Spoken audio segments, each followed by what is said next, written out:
about Florida law. Ask an attorney, just give him a call. This is Ask an Attorney, all about Florida law with attorney Joe Pippen. If you have a legal question, call Joe right now. In Tampa, call 813-287-5700. Anywhere else, toll free at 877-943-9673. That's 877-943-9673. The law office is open. And now your host, Joe Pippen. Hey, good morning. Welcome to Ask an Attorney, all about Florida law. I'm attorney Joe Pippen, practicing attorney. Also in studio, we have a guest today, attorney Catherine Holt. Good morning, Catherine. Good morning, Joe Pippen. Thank you so much for having me on the show. Oh, it's great to have you. Catherine's been on our show many times before. She's our family law attorney for the firm, does all the family law cases. So if you have a question about pre- or post-marital agreements, child custody, or time sharing. Absolutely. It's time sharing, right? Yes. That's a weird name for our children, time sharing your children, I think. But It used to be called visitation, but now they stripped that out of Chapter 61, and it's referred to, yes, as time sharing. And who's going to be, and the word custody isn't in there anymore. So are you a majority time sharing parent or a minority time sharing parent? So for some reason, the Florida legislature thought it was going to be better to rename all of those various categories. Or maybe they'd like to have their time sharing hours changed. Maybe we'll talk about that. Yes, very good. All right, so if you have a family law question of any type, you call in. If you have estate planning or any other type of question, actually, we tackle all questions. If we know the answers, we share it with you. If we don't, we find you a resource. And you have a toll-free number to call the show. It's 877-943-9673. That's 877-943-9673. You also can watch today's show on WeBeamTV.com. And they are here filming the show. We're also on Facebook Live. And you're also listening on one of 12 stations around Florida. And if you would like to call, no matter where you are, you have a toll-free number, 877-943-9673. Phone lines are open. We always like that first caller to come in, and I kind of break the ice on other callers. But if you have a question, something you've been worried about all night, hey, we're here every Saturday morning, 8 o'clock, to tackle your legal questions, give you peace of mind, get you pointed in the right direction. Again, the toll-free number is 877-943-9673, 877-943-9673. All right, since we brought it up, let's talk about time sharing of children. So it used to be, I think the common thought used to be that the mom, I guess considering she would be a decent mom with no problems associated with her, the mom would have the primary custody of a minor child, say under 6 years old. It was always better. I think the common thinking used to be, not sure it is now, the common thinking was the child should stay with the mom in the early years. So how's the thinking about that these days? Well, when it would come to time sharing, if mom was the majority time sharing parent, then dad would typically have overnights with the child, say every other weekend, alternating weekends, plus the dad would have a dinner, such as a Wednesday or Thursday. Huge shift right now because dads are seeking 50-50 time sharing. And it's not unusual, especially with our local counties here, where the judges will grant equal time sharing. But when you think about equal time sharing, there's so many different permutations, Joe. Depending on the age of the child, is it week on, week off with the mom?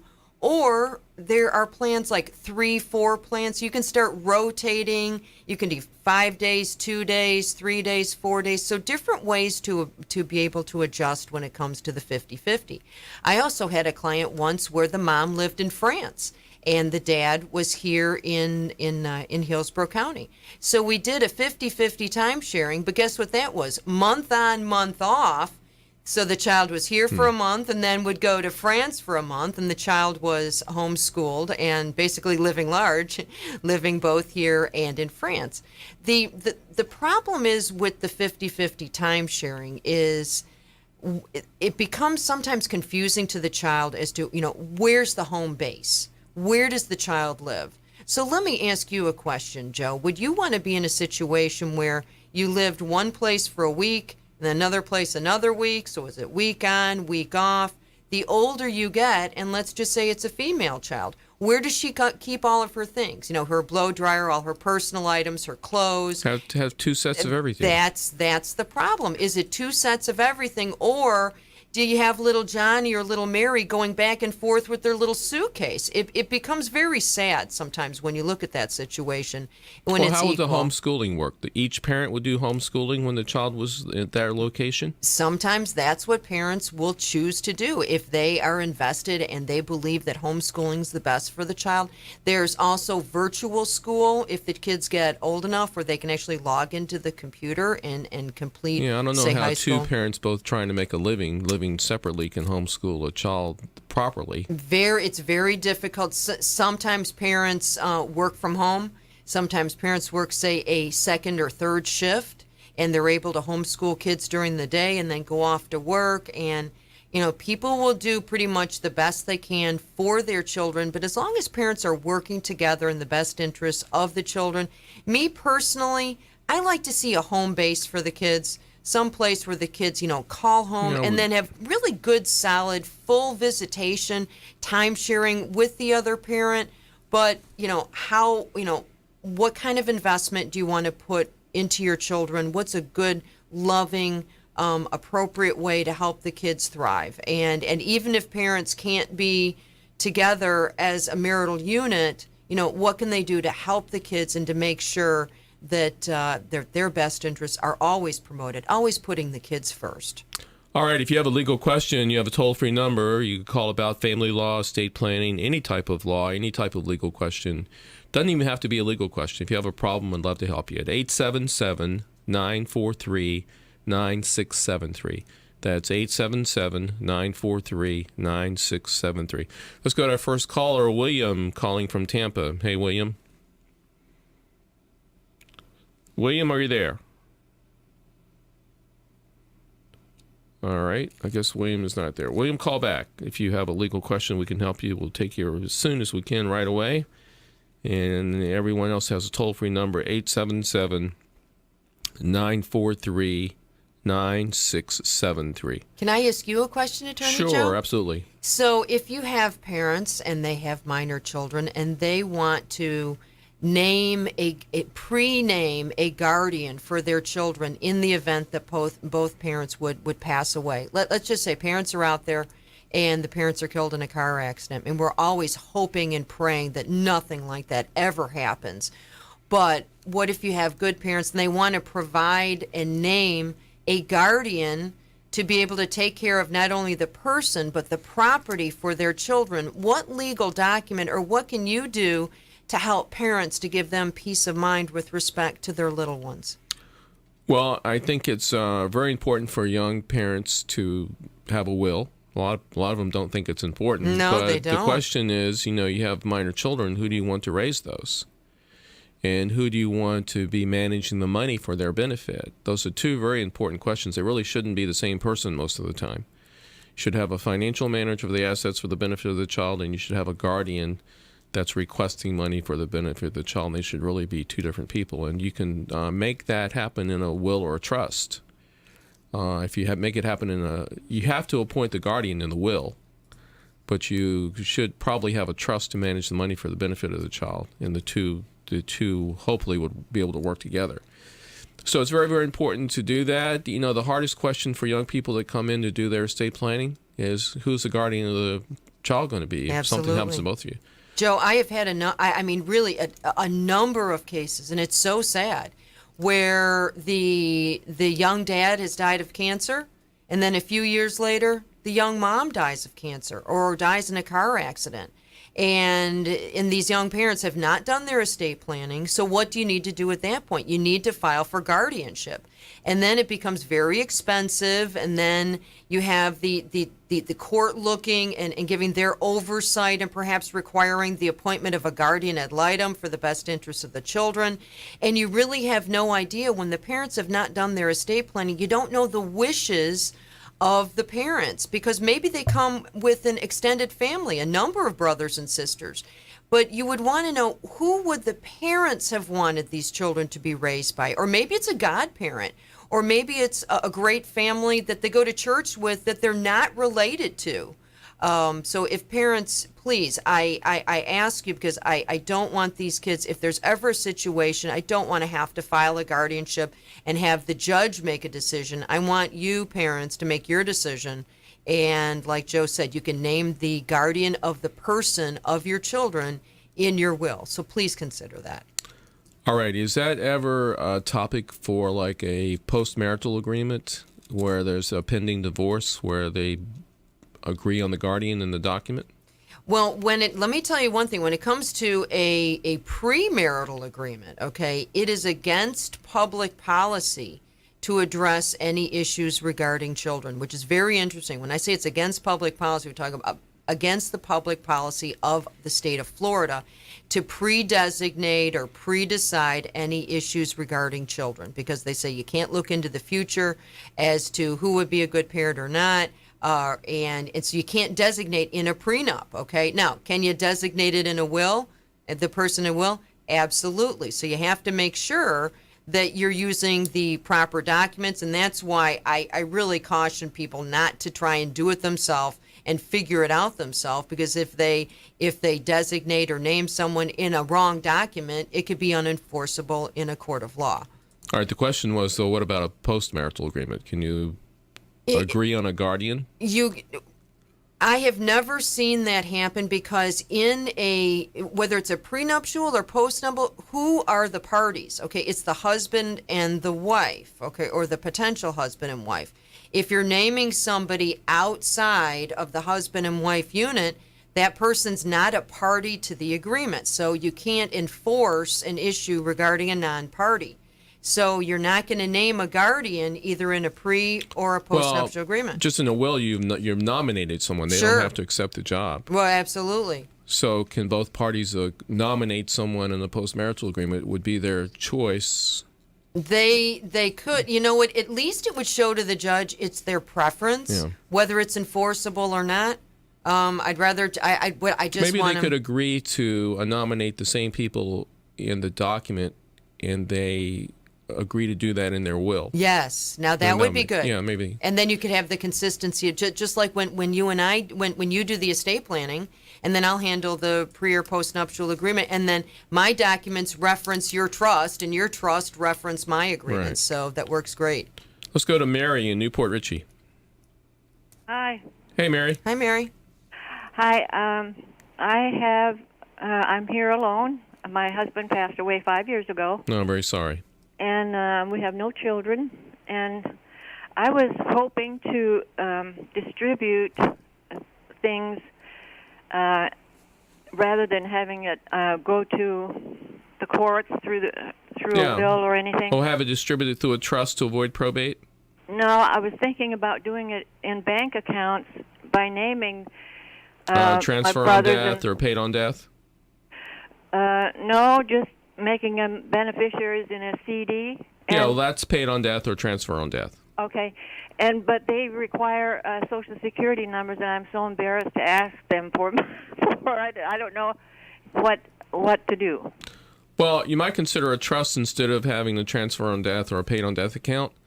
The reason would be that if it's in a trust, it can be used for your benefit while you're living, but incapacitated. Well, I could still use the CDs too as they renew. Well, but if you have a paid on death of a beneficiary of a brother or sister, right, then nothing happens until you die. If it's in a trust, then the trustee's job would be to manage it for your benefit while you're living. I mean, you could become incapacitated for a couple of years, and the trustee could be managing the money for your benefit because you're unable to while you're living. And that would also avoid a guardianship proceeding. So a lot of my clients would go through the same I've gone through the same conversation with many, many clients. They said, well, why can't I just have a beneficiary, a paid on death, a transfer on death on my CDs or money market accounts and so forth? You can. And does that avoid probate? Yes.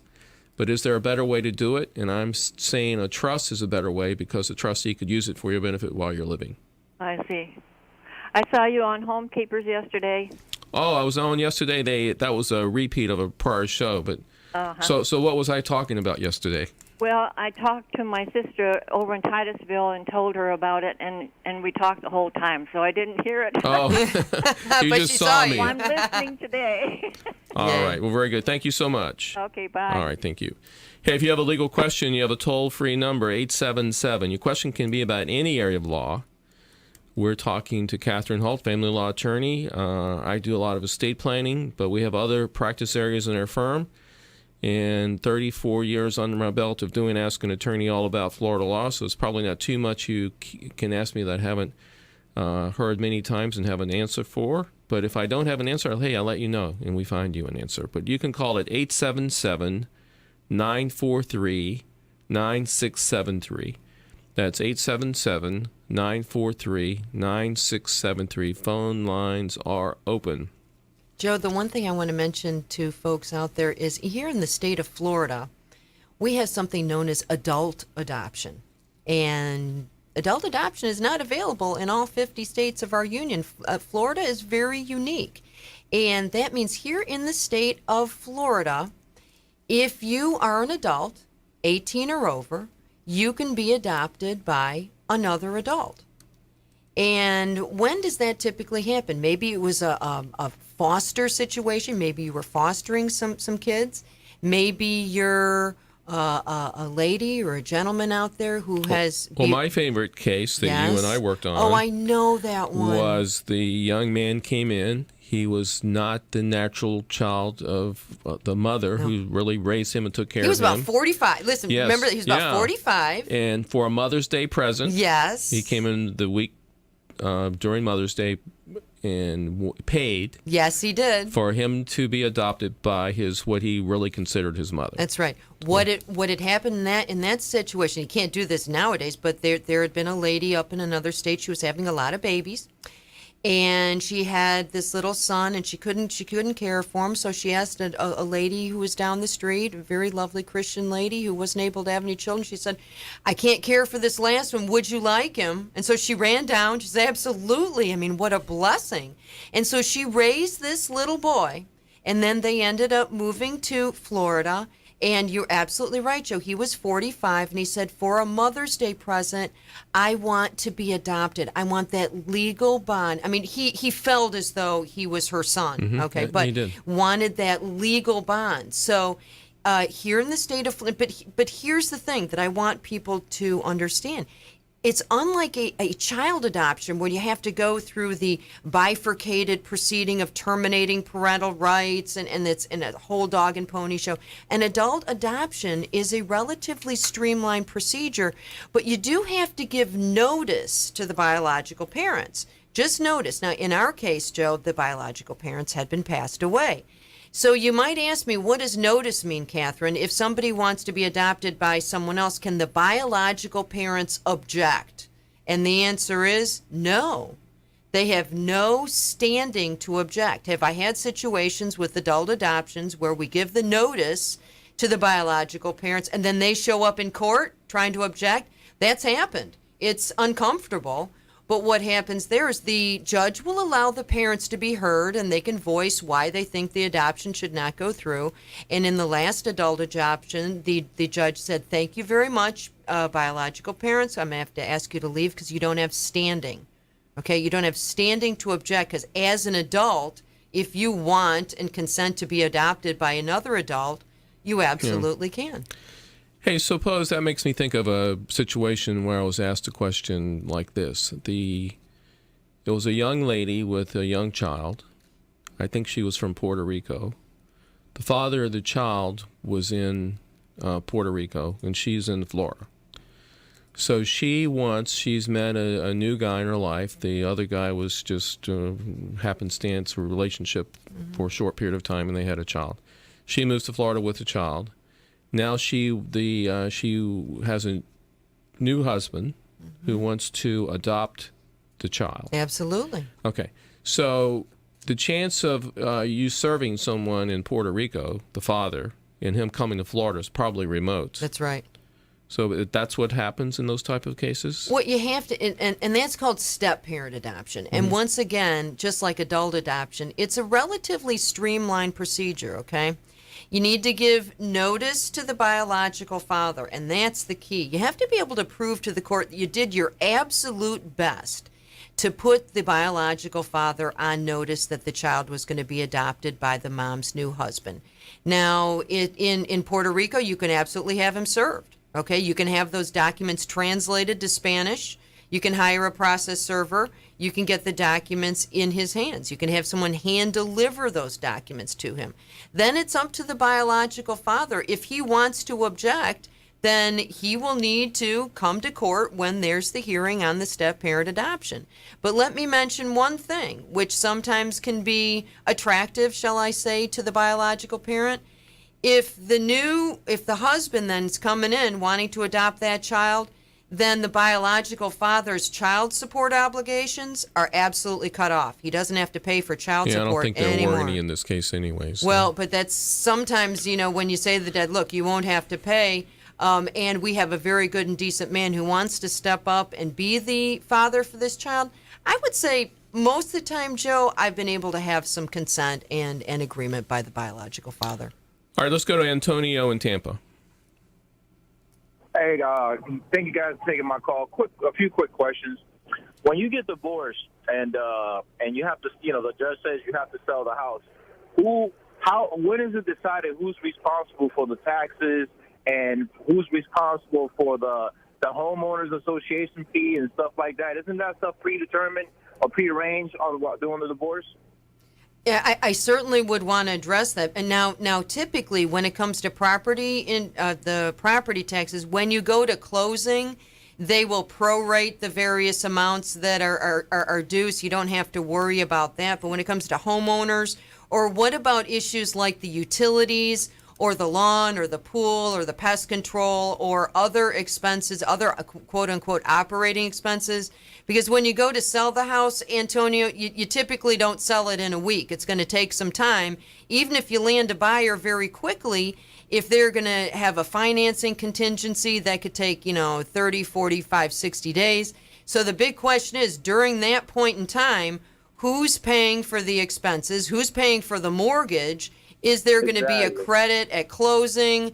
And then here's the other thing. When you have the buyer and you're going to have the closing, they're going to want to go for a walkthrough of the house to make sure it's all in good condition. So you want to make sure that the last person who's in the house leaves the refrigerator, the washing machine, doesn't take out the ceiling fans, or just leaves the house in good condition and broom clean. So you need to be real specific in that agreement to make sure. Well, the question I'm asking is because all that's already happened, and they're trying to say that. Well, and I'm figuring that the person that was living there is the one responsible. The person that hasn't been living there shouldn't be responsible for any of that pressure washing, because the house has been sold. But now they want to pressure wash, HOA fees, and blah, blah, blah. And I don't feel my brother's responsible for that because he hasn't been living there. Well, see, if they co-own the house, then they may co-own and have co-responsibilities for all of the upkeep and operating expenses of the house. But let's be real honest. Even if you put that aside, if it's not in writing and there's no obligation, it's ambiguous. Okay? It doesn't say he's responsible or she's responsible. There would need to be, if it came to the point where there was a lot of money at stake, there would need to be a motion filed with the court for clarification. And who's responsible? Yeah, exactly, Antonio. You got it. And another thing, do lawyers, do you guys charge for talking to people on the phone? Nope. I don't charge for. I offer a free consultation over at my office. I know. I'm saying once you take the case and I call you regarding anything, am I on the clock? Once I'm retained, it's an hourly rate, but I don't charge for any consultation because I like to talk to my clients and figure things out. So come on in and see me. Okay. Yeah. All right, it's thank not a you. problem. Thank you, Antonio. Let's go to Nancy in Sun City Center. Nancy, you there? Yes. My question is, if you move in from out of state, are there any of your papers like trusts, wills, power of attorney, healthcare surrogate, any of that has to be changed or updated? Well, the standard answer, I've had that question many, many times. My standard answer to that question is it should all be reviewed. and I can review. I don't charge for the first meeting to review documents. Some documents need to be updated and tweaked, like if you have a will or a trust, you redo a codicil or a trust amendment saying you're now a resident of Florida. There's a trustee powers section that's usually revised somewhat because they're different from state to state. Power of attorneys and living wills and healthcare surrogates, and those documents should really be updated every 3 or 4 years anyway. So yeah, there's some things to do when you move in from another state usually. Okay. Thank you very much. All right, Nancy, we do have an office in Sun City Center. If you would like a free consult or review of your documents, I'd be glad to help. Thanks a lot. Joe, where is that office located in Sun City It's Center? right on the main drag of Sun City Center. So it's that's Route 674. Okay. It's in the Sun City Center Plaza. It's right on the main road, though. It's in the Payant Wealth Building. And the Payant Wealth Building houses the Payant Wealth Financial Planner on one side of the building, and Lake Michigan Credit Union now. It used to be Encore Bank. They have a new credit union. Didn't know that. Took over the bank. Okay. And that's right next to the Chamber of Commerce. So we're right in a central location in Sun City Center. Oh, wonderful. Good. Let's go to Bill in Longboat Key. Yes, I'm here. Yes, Bill, what can we do for you? Just kind of a situation. 12 years ago, my daughter married a gentleman from overseas, from another country. And anyway, so when he got here, they separated. And after they separated, she became pregnant. And he said it's not his child. No big deal, no fight or anything. But he said, no, it's not me. So he's 11 and a half years old. We moved to Florida. So I never changed her phone number in case he ever wanted to call her. So 11 and a half or 12 years later, I'm just wondering, we don't know where he's at or if he went back to Kosovo, but they never got divorced. And the reason we never got divorced was the judge told us that as long as the courts are not involved in it, you want to move and do what you want to do, that's fine. But anyway, so we're afraid to try to contact him, whether he went back to the other country or still here, because they told us that when he comes back, he can do what he wants to do after maybe 30 days. We're afraid that he could take the child, even at 11 and a half years old, and go back to the other country. And so that's why we've never done anything. It's okay. We don't hear from him. No problem. Well, was the child born during the marriage? He's still married. Yes. Okay. Yeah. But they were married when the child was born, though. Yeah, they divorced. They separated, but yes, yeah. Okay. Let me just ask you a question. When's the last time that you heard from the husband? The last time was when he came. When we saw him at Walmart, we were carrying the baby. He came by and lifted up the blanket, and looked at him, and said, "Have a nice day," or something nice, and walked off. So that was about 11 years ago? Yeah, 11 and a half years ago. I'm not going to talk about the specifics of what I could do for you because it would be very personal and confidential. But Sure. but I'm going to tell you something. I've been practicing family law for well over 20 years, and I've had situations like this. I have the solution for you, but I'm not going to tell you over the air because I would want to tell you on a personal and confidential level. I do. I do want. You're in. Your daughter is a resident of what county? Sarasota. Sarasota. Okay. You can have her call me, and we can do a telephone consultation if you like. Oh, great. Yes. Okay. Has the husband ever? One question. Has the husband ever been a resident of the state of Florida? No. Okay. I have an answer for you, like I said, but I'm not going to say it on the air because it's like I said, it's really delicate and confidential. But tell your daughter to call me, and we will talk. Catherine has answers. Hey, Bill, is the husband's name on the birth certificate as the father? Yes, I told her. I said, since he doesn't say so, he there's no fighting, by the way. Mm-hmm. But anyway, I said, since he says it's not his child, don't put it down. But she did anyway. All right. Well, let me tell you one urban myth. Okay, because a father's name is on a birth certificate, that is not a legal adjudication of paternity. Okay. People say, well, that my name's on the birth certificate, so I'm dad. Well, that's nice, but that doesn't establish you as dad. Because as a mother, I hate to say this, but you can basically put whoever you want on that birth certificate, and sometimes it's done for not so good reasons, and other times it's because perhaps the mom isn't quite too sure. Sometimes there's a birth certificate that has no dad listed. But he really is. He is the father, and there's no doubt that one thing about this is not any fighting. So he is the father. And, Catherine, it was born during the marriage, though, so Yes. isn't the father the responsible? Yes. But we've got she. Unfortunately, it sounds as though dissolution of marriage really may be in her best interest and the best interest of the child. And like I said, have her call me, and we'll talk confidentially. Sure. So, Joe, can I go ahead and give? Let me. Sure. Do you have a pen and paper? I have it right here. All right. This is my number: 727. Right. 586 Right. 3306, Right. and go to extension 112. Okay. 727-586-3306, extension 112. And tell your daughter to call me, and maybe you can even be on the phone and you can listen, and we can all talk together. That'd be great. Great. Thank you. So where are you located? I'm in Largo, Pinellas County, so it's a little bit. It's how long does it take to get from Sarasota to where I am? Maybe about an hour, Sure. maybe. Or If any we've got- documents need to be signed, though, we have office in Lakewood Ranch. Sure, we've got Lakewood Ranch or Dennis Sun- Moses goes there all the time. Oh, so okay, or Sunset. Yeah. Really good. Yeah. Okay, Well, perfect. great. I'll let you go because I know there's other people waiting. But thanks a million. Thank you. Bye-bye. Bye.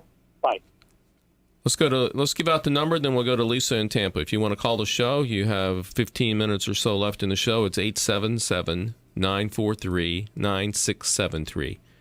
If you want to call the show, it's 877-943-9673. Phone lines are open. Let's go to Lisa in Tampa. Good morning. Hey, Lisa. Good morning. I have a question. My sister's husband died about a year and a half ago.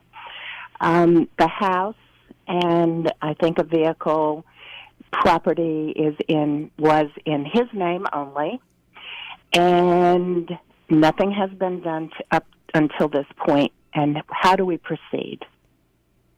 Well, certain property like the auto, she could take a death certificate to DMV and probably get the auto changed to her name without any probate proceeding.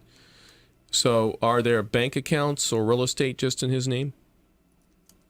The real estate is in his name. Bank accounts, I think, is okay. I think that's in both of their names. So the real estate was the homestead?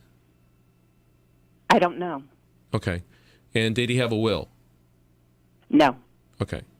And were there children of the marriage? No. Were there children of him prior to the marriage? No. No children at all. Well, the bottom line is she would get everything, but we have to start a probate proceeding for that to happen to get it out of a deceased person's name. And that's something we do quite often on a regular basis. So if she would like some advice and help on how to do that, we'd be glad to help. And how long does that usually take? Probably at least 6 months, and depending on the facts and the slowness of the court sometimes, it could take a little bit longer. So 6 months or up to a year? It could be, but if it's fairly simple and only one piece of real estate is involved, you said the bank accounts are okay. The car she can do herself probably very quickly herself with DMV. The real estate depends on where it's. Hopefully, it's in Florida. Yes. Yeah, and if they both live there, that would be homestead. So it could be. It could easily be 6 months. That doesn't sound too complicated at all. If she were to donate one of the vehicles, does she need to transfer the title into her name with DMV prior to that? There might be a way she could take a death certificate down to. When I give an answer to DMV, I hold my breath because I hear you. a person goes into a government agency, and it could be different from person to person inside of that same office, or it could be different people giving different answers in different offices. Maybe she could just contact one of those donate the car places and just ask them, hey. But here's the deal: if we have to go through probate anyway, then she will be issued letters of administration with the authority to transfer the car. So if we're going to do probate anyway, she could just wait a little bit to transfer it. Okay. Well, thank you. All right. Thank you very for much. calling. Thank you. All right. Let's go to Sandra in Sarasota. Hi, Joe. Hey, Sandra. Thank you for taking my call. Thanks for calling. Quick question. We have a trust, and we have a power of attorney and a designated health care surrogate. Mm-hmm. But is it necessary to have a declaration of pending guardian? In your documents, there should be a nominated guardian in the will. So we don't have to have a declaration of pre-need guardian, right? Oh, the pre-need guardian might be in your power of attorney for you if you become incapacitated and incompetent in any way. So the pre-need guardian is a standard paragraph in my power of attorneys that you would sign when you give someone a power of attorney, but that relates to you, not your child. Okay, so the pre-need guardian is a standard paragraph In the power of attorney. In my power of attorney, it is, yes. And so we don't need an extra. We don't need a separate pre-need guardian where you have to set bond and all that. No, I'm not quite sure what you're talking about, but no, the pre-need guardian in the will that you give say your husband or sibling or somebody the power of attorney to act in your behalf, my standard document has a pre-need guardian clause. So the purpose of a power of attorney is to avoid a guardianship. But if you have to have one, you want to nominate who that person would be. So that's in the power of attorney document. But if you're not incapacitated at this time in your life, you would. There really is no necessary to have this. Just have it in the power of attorney. It'd be that's what I would say. Yes, ma'am. Okay, and also we're taking one of our children off our trust. Don't their names just? You don't have to leave the name in there. It just takes off, or does it have to say that you're not going to, except for my son, so and so? What I normally do is say I've omitted, his or her name for personal reasons. Period. I don't give a reason because reasons can be contested. Okay, and that's all you need. I was watching and listening to a probate seminar yesterday, and they were talking about how to omit people. And they said you don't want to give like 40% to the daughter and 30% to the two sons because they're already wealthy, because they could dispute what wealthy means. That's right. So that was one of the points they were making on how to properly omit people in documents or give one more than the other.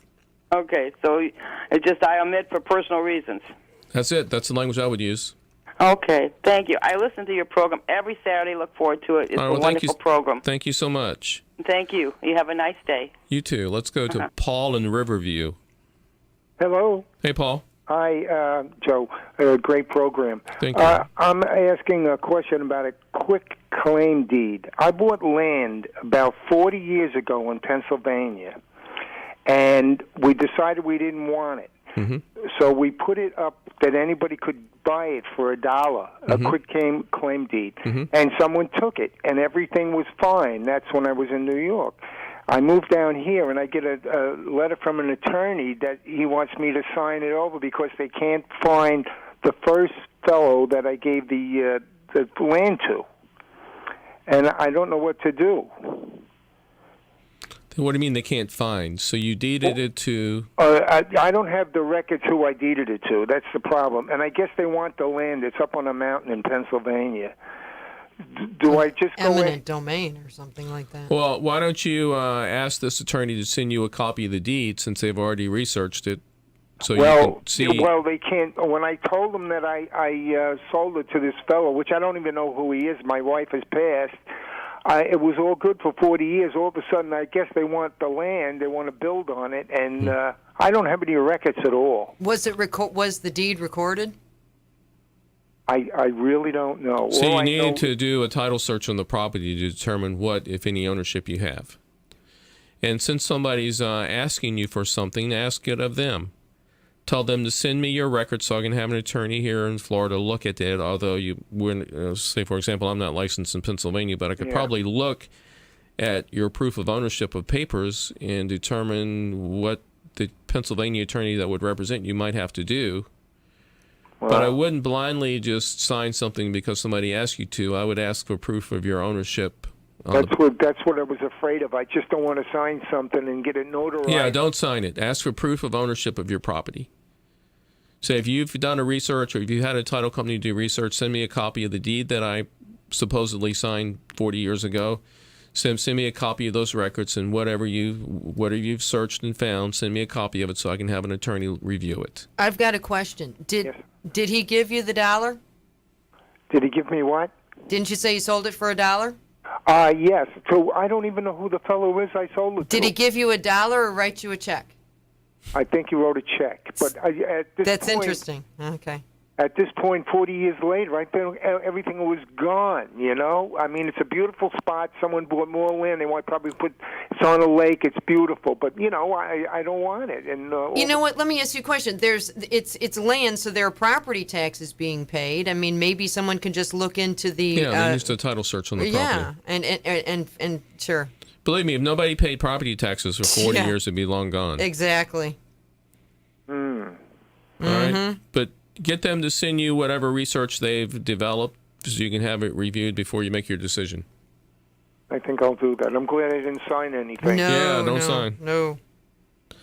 And if you own it, I'll buy it from you for $2. Wait a minute, $3. Let's get a bidding war going. Listen, I'm telling you, it's beautiful. It's up on a mountain, everything, you know, and it's a deer and the antelope play. But beautiful. It's just not for me. At that point, we moved and we don't want it. But all of a sudden, after all this time, 40 years later, someone's after it. They want to build. They bought more acreage, and I just didn't know what to do. But I guess I want something for information from them. No? Okay, I'll go as high as $5. Oh, you got it. All right. So I'll be right over with the tunnels, too. All right. All right. Thanks for your time. I really appreciate it. All right, thanks. Bye. Bye-bye. Catherine, you have been requested to give out your phone number. My telephone number at the law office is 727-586-3306. Go to extension 112. I'm going to give that out again because maybe someone's trying to scramble. We'll get you at the end of the show. Oh, at the end of the show. Well, Okay, again, great. I'll get you again. Thanks. All right, let's go to Al in Tampa. Yeah, I got something to clarify. Catherine had said that if a father's listed on the birth certificate doesn't mean right. Right. Well, yeah, true. But if the child's name is the last name equivalent to the father's name on the birth certificate of Florida, that father is the father. No. Had to give information. We've done research. I work the government. Florida, if you call Florida vital statistics, I'm with the federal government in the state of Florida. If the child's name matches the name of the man on the birth certificate, it's deemed that he was the informant at the time the birth record was established. Okay. You got to each state is different. You got to clarify with the state what are the state rules for acknowledgement of the man on the birth certificate being the father and the last name of the child. Some states, if they match, it is. Some states, no. Yeah. Also, it's a presumption if the child is born during the marriage, even if the father's not the father. That's that old Lord Mansfield, correct? Yeah, it's a presumption the father's the father, whether he's the father or not. It's called the Lord Mansfield law in the state of Florida. All right, you all have a good day. All right, thanks. All right, let's see. So, Catherine, let me give you an example of a case. Let's suppose a parent has a special needs child. The parent is aging and concerned about who the guardian would be of the child. So there's something called a standby guardian that can be established through the courts, correct? Or there's something known as a guardian advocate. Okay. Guardian advocate. Okay. Yes. And if you have a child that's a special needs child who has developmental disabilities, okay, as long as the child's a child under the age of 18, the parents take care of the child. Once the child turns 18, they're an adult. So if that individual is unable to care for himself or herself, you can petition the court to be named guardian advocate. And the difference between a guardian advocate and just a regular guardian is there's no adjudication of incapacity. Okay, it's not like husband or wife or grandma and grandpa who has dementia, Alzheimer's kind of thing. It's an application to the court saying, look, this child has a developmental disability, meaning the child was born with this disability. It's not going to go away. It's a genetic, it's a chromosomal issue. And this child is unable to support him or herself, is always going to need to be in the care of somebody. So then you can be asked to be appointed guardian advocate. And then from that point, you can have successor guardians or standby guardians, with the goal being always having someone in line to be able to take care of that child who's now emancipated, okay, who needs our help because they have a developmental disability. All right, so if you would like to receive our poster sheet, is my producer wanting to wave it to me? He's waving. Are you on the air? Go ahead and be on the air. Very good. Would that include a godfather and godmother? If you want it, you can absolutely name a godfather or a godmother. Absolutely. As a guardian? Sure. Question. Oh yeah, and that happens a lot. Sometimes they, like me, I'm an only child. Okay, I don't have siblings, and my father was an only child. I have a very small family. So with regard to taking care of children, I might reach out to a godmother or a godparent, or somebody that I'm close to at church. It may not be somebody that I'm biologically related to. So godparents are great. All right, you're listening to Ask an Attorney, all about Florida law. We're here every week during this time period, 8 o'clock. You can catch a rebroadcast of this on webeamtv.com, webeamtv.com. They've housed a bunch of our programs, actually, and they're all video if you can watch and learn. Also, if you would like to look at the Facebook page, we have an Ask an Attorney page, a Law Offices of Joseph Pippen page, and my personal page, and we replay the video of the show on all of those Facebook pages as well. Also, it's on YouTube. We have a YouTube channel with all the programs as well, Ask an Attorney. If you have an iPhone, we have an iPhone app, Ask an Attorney, that houses a bunch of different shows. If you would like our free estate planning poster sheet, you can get that one of three ways, and then we'll have Catherine give her information as well. If you would like the poster sheet, it's a large poster sheet, 5 articles about estate planning on one side, the difference between wills and trust, the 3 choices you have in estate planning, trust diagram, little cost of probate chart, and basic information about estate planning is all on one side. On the other side of the sheet, we have all of our office locations, phone numbers, attorneys, website, radio shows. It's a helpful sheet for you to consider what you've done in estate planning and to learn what you could possibly do. If you like it, you can get it one of 3 ways. You can call our toll-free office number, 1-800-226-3529. That's 1-800-226-3529. Go to extension 200. Young lady there that answers the phone will take your name and address and be glad to mail you the poster sheet at our expense. If you'd like to send me an email with your name and address and request the poster sheet, it's Joe, J-O-E, at attypip.com. That's atty, P as in Paul, IP as in Paul.com. And if you'd like to text me your name and address, you can do that at 727-667-3967. And since I'm giving you my text number there, 727-667-3967, if you have a question for Catherine and I are on the way out of here for about a half an hour, getting her back to her car, you can call us. We'd be glad to talk to you. Catherine, it's your turn. Absolutely. To reach me, you can give me a call at the law office at 727-586-3306, extension 112, or send me an email. My email at the law office is my last name, H-U-L-T, H-U-L-T, at attypip.com. So. All right, I might mention if you email either one of us, you join our email list, and whenever Catherine and I do a radio show together, I'm on her show, which is on a different station, and she's on my show, and we send out a big e-blast telling people about that so they can listen to both shows and learn where each of us are on Saturday mornings. Hey, thank you so much. Thank you, Catherine, for being on the show. Thanks Thank you, for Joe. listening and watching Ask an Attorney all about Florida law. You have a great weekend. So long.